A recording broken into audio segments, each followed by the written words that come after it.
What's good, y'all? It's your boy D-Lou, back at it again with another video. In this video, what I want to kind of talk about is what it's like, I guess, feeling like being the, let's see how I phrase it.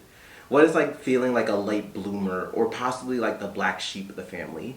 Like, you know how it feels like, amongst your friend groups, you feel like you're definitely like the odd one out, or that you had like late life experiences, or that like, you just developed a little bit later more than the others in like certain aspects of life, to where like they had some certain experiences where you should have felt like, possibly like in middle school or high school, you started noticing some of your friends, they started dating, and then you didn't really like, have that experience until way later on in life, or just experiences like that, or possibly like your first kiss, first time having intercourse, and or like getting a driver's license in high school, and just a plethora of other things. So I just wanted to give my story and like, how it feels like for me to feel like a late bloomer, because I definitely feel like I am a late bloomer, and that I developed a little bit later and like fully grown into like my full potential. But why, like in that case, it worked out better for me in my case, because I know when some people talk like, oh, like, being a late bloomer is like the worst thing that ever happened to me,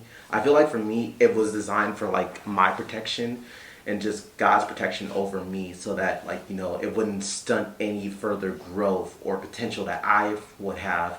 And I might have been full of myself, might have been cocky, or like, I just would have been more immersed into the world, and then I would have definitely strayed more off of my path with Christ than I did, and then probably would have had no room left for redemption, or possibly for salvation.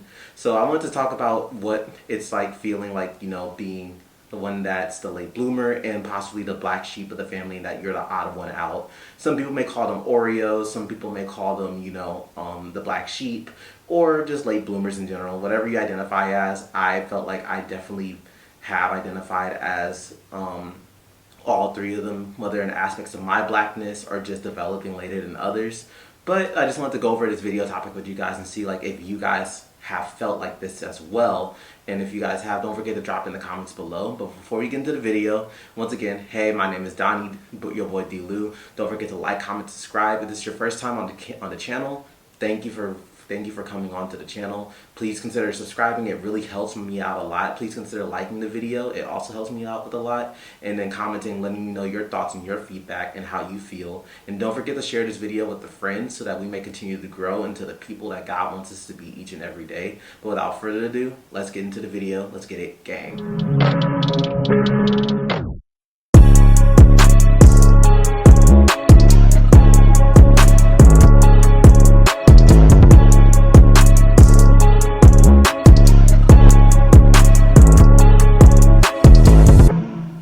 So, the life, I guess, of a late bloomer, the black sheep, and Oreo.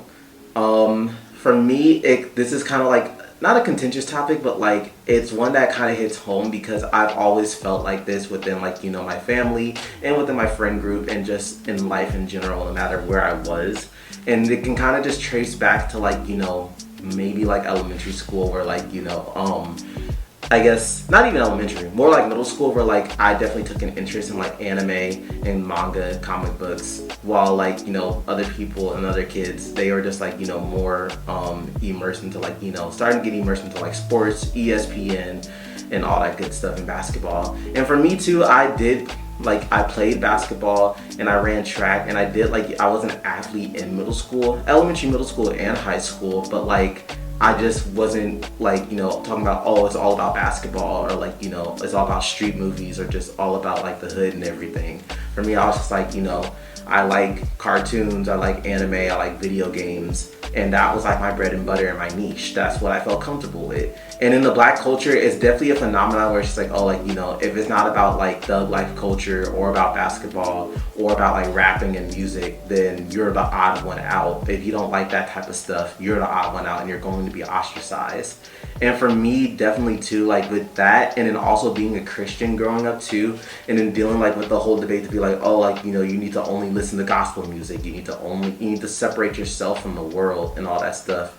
It definitely caused me to like have a conflict within myself. So I'm like, do I just cut out all like, this worldly desire stuff, or like can I maintain some of it? So like I can have some type of social life and like, you know, be invited to parties and like, you know, go to functions and make friends and all that. And I felt like it definitely stunted my growth, and I wanted to like please people to where like I was just dealing with conflicts for myself, to where like sometimes it started with me like showing up weird in spaces. Cause like, you know, I remember this one time I was at like a party or something. I got invited to a birthday party, and then it was just music playing around. I was just listening to gospel music, and then one of the dudes was like, "Oh, like what you doing now? You listen to gospel music?" Like trying to like laugh and like make it funny and pick on me. But I was just like, "Yeah, I am." And like, you know, there's different social norms and cues I just wasn't aware of, and like I was just dealing like, okay, like I do want to be a Christian and like be about God and Jesus at an early age, but also, you know, at this time in middle school, I want to like, you know, be accepted, make friends, and like, you know, find myself within the community.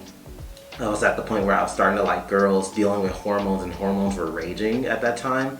So like I definitely did stuff to where like I kind of regret nowadays, but like it kind of was for my betterment and development to like, you know, grow from that and learn from that. So fast forward into high school, the kind of same thing applies to like, you know, I was running track, I was in theater, drumline, and a lot of AP classes and courses and stuff. And I was doing good, and like, you know, that's when like my class, and this is kind of like, you know, the thing where like I guess dating wasn't really a thing for me too, because I went to a private Christian school, and like you know, everyone knew each other at that school, so like dating each other, it was kind of just hard because my like, you know, no matter what class I was, whether it be freshman, sophomore, junior, or senior year, it always was like the class range was like what, between 12, 13, 14, maybe 15 students at most. And like, you know, it'd be like maybe like 8 boys and then like 4, 5 girls, just depending on the year and all that. So like we couldn't date anyone from that class, because like, you know, if one boy dates like the other girl, then like we just like, hey, we're the boys, we all cool, and we're just like, hey, so and so talk to so and so, so therefore we can't, like, you know, she's off limits because bro code and everything. So just didn't like talk to anyone in class. And then in high school, like I guess no one really appealed to me like that. And like, you know, I just didn't really like anyone in high school like that, to be honest with you. And then dealing with the whole thing, like, you know, oh, like, you know, you could date other people from school. Tried that, and then had like that situation definitely flopped. And then like I was just like, dang, like, you know, what's wrong with me at this point? You know, and I have my own interests too. Like I was getting more into like anime, manga, you know, trying out like Hunter x Hunter, different other animes, One Piece, Full Metal Alchemist, and just My Hero Academia, and just expanding like, you know, the world of like anime and like video games and like, you know, YouTube, and then possibly entertaining the thing of like, you know, making AMVs and like, you know, animated movie videos, and then just kind of like these different things to like my different interests, to where like, you know, for the average like high schooler, they just be like, oh, like, you know, he's definitely on the geek and nerdy side, and that's fine with me, you know. I was doing my thing in school, I was making good grades, I was staying active, I was healthy, so I was completely fine with that. Like I liked what I liked, and no one really could have convinced me otherwise. And like, you know, I just didn't have like the experience that like some people do, like where it's just like they have like their first kiss, or like their first boyfriend girlfriend relationship, or like, you know, some people, they definitely had intercourse. And that's a whole contentious thing with my school, because people used to run over to like the gym building, and then they would, you know, do the deed over there, and it just was all crazy in general. But that's just for me, like in high school, that was never my reality. So fast forward 1 year, my senior year, we go and get ready for college. And then college, like when I say it was just like a culture shock in general, like literally going from like a pond to an ocean, to where like, you know, the safety and walls of my private Christian schools could not prepare me for what UC Berkeley was about to offer me in like, you know, the next few months when I was arriving there in the fall. And when I drove up there, like, you know, it introduced me to the whole new world of like, you know, what a public university looked like, how big it was, the student population, like just the amount of freedom and just like life experiences that like, you know, my floor mates and dorm mates had like in their experiences, to where it's just like, dang, like I literally was just blamed like, you know, bliss and ignorant, and like, you know, I just didn't know what, like it was just like the type of innocence to where like I genuinely just didn't know about certain stuff until I got to college and had to figure it out for myself.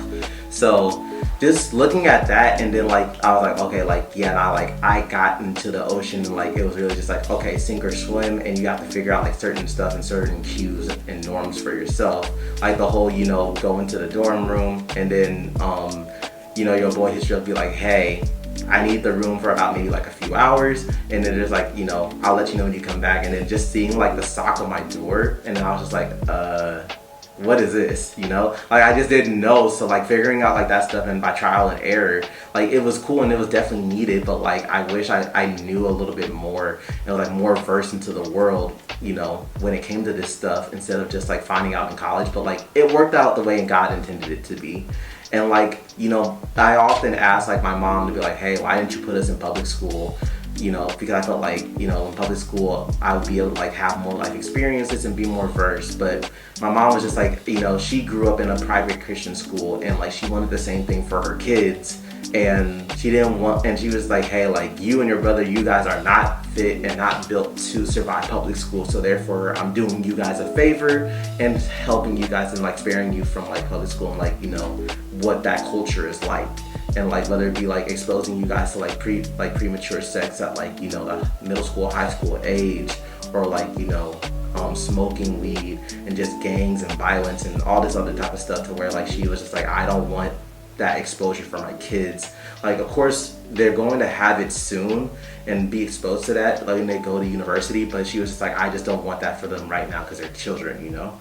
So having those type of experiences like in college, it was definitely an interesting thing, because that's obviously when I hit my first blunt, and then, you know, I started talking to women and all that. But my first relationship really didn't happen way after, until like after college, to be honest with you, because there was just this one time where like I talked to this woman. We literally only dated for like a week, but then we just broke up, and I really don't count that, to be honest with you.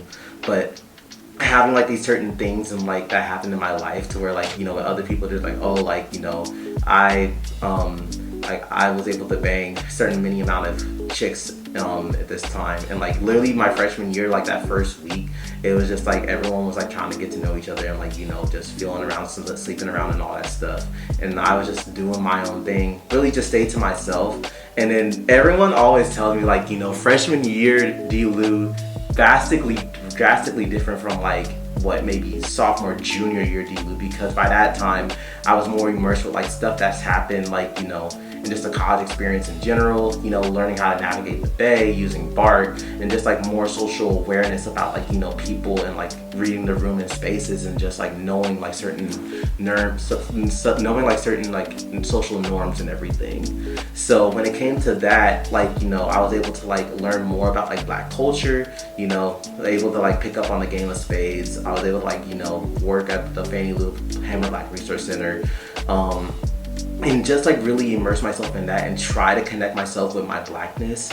But and like Berkeley definitely did, because all I had was the Black community up there. Like I wanted to be in community like with, you know, people who looked like me. So being on the Afro floor definitely did help, and shout out to Afro floor, and shout out to like, you know, the AASD, African American Student Development Program at UC Berkeley, for having that space for where it's just like, you know, hey, like for kids who go to UC Berkeley, you have a place to where you can call home, and like there's people on your floor who look exactly just like you know? So that way it's less ostracizing, and that you'll feel less lonely when you go to the college experience.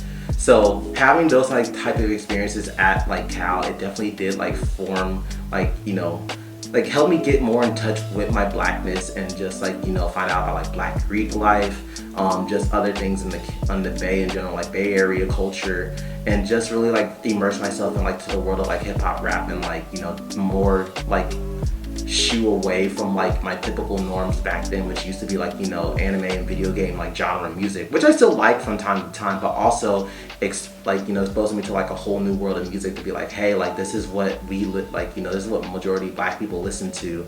So like if you're going to go to like, you know, parties and stuff like that, you gotta learn this type of music. So doing that and like learning that type of stuff, not even like, you know, just please others, but also just like I gotta learn this for myself, because it's just like, you know, if I don't know this, obviously I'm gonna be made fun of, and like, you know, and be the oddball out in the square on campus, you know. And I didn't want that reality for myself. So just doing the work and just being like, okay, I'm kind of getting familiar with like, you know, certain trends within the Black community, but like also sticking to my guns and just being like, hey, I'm not about that street life. I'm a respectful, you know, young Black man, stand up person, treat myself as a high value man, you know, treat women with the best of with respect and to the best of my ability, and then also show up and show out and help people just how Christ has helped people.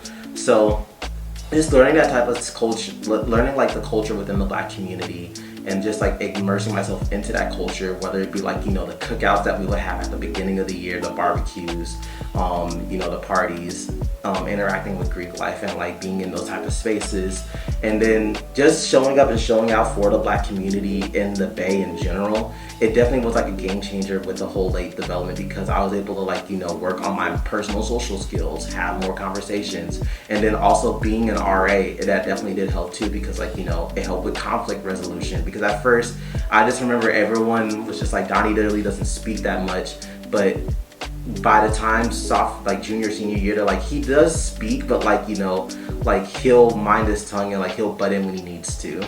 But like he's more vocal than like compared to like the Donnie that like we knew back in, you know, freshman year of 2019.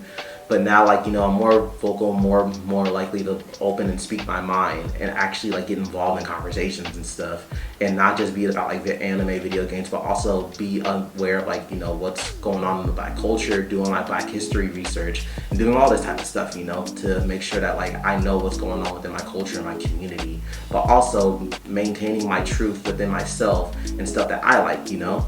So with that, and just like, you know, the Black culture just in general, I don't subscribe to where like, oh, you need to be like a baller, or you need to be like, you know, you need to be in a gang or like be from the hood and like make it out in order to be like successful and all that, you know, like, oh, you need to, you know, be involved with street crime and like, you know, look up to all this type of stuff, where it's just like, you know, be involved with like tomfoolery, whether it be just like, you know, in the streets and all that, and like scamming and selling drugs and all that, and get the respect of the Black community, like how our music would portray it. No, I don't want to do that. I want to make an honest living. I want to be like a, you know, respectable role model for Black brothers and Black sisters to be like, hey, like, you know, I want to be just like D. Lou.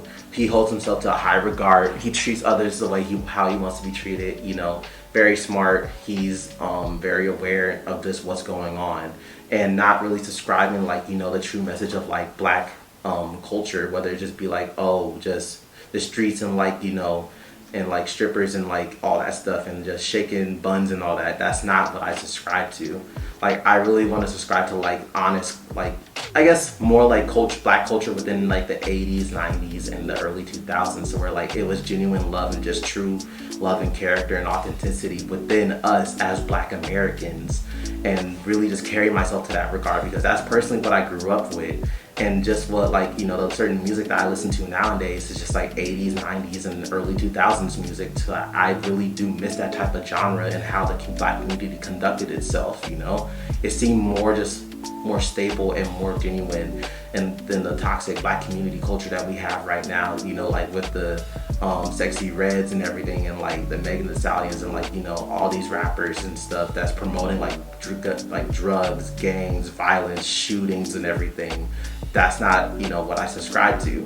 And that's really what I mean. Like, I think I'm the odd one and like, you know, the oddball and the black sheep of like the family, but also the late bloomer, because like I had so many like late life developments and life experiences, but it, in a way, like I'm not too upset about it, you know?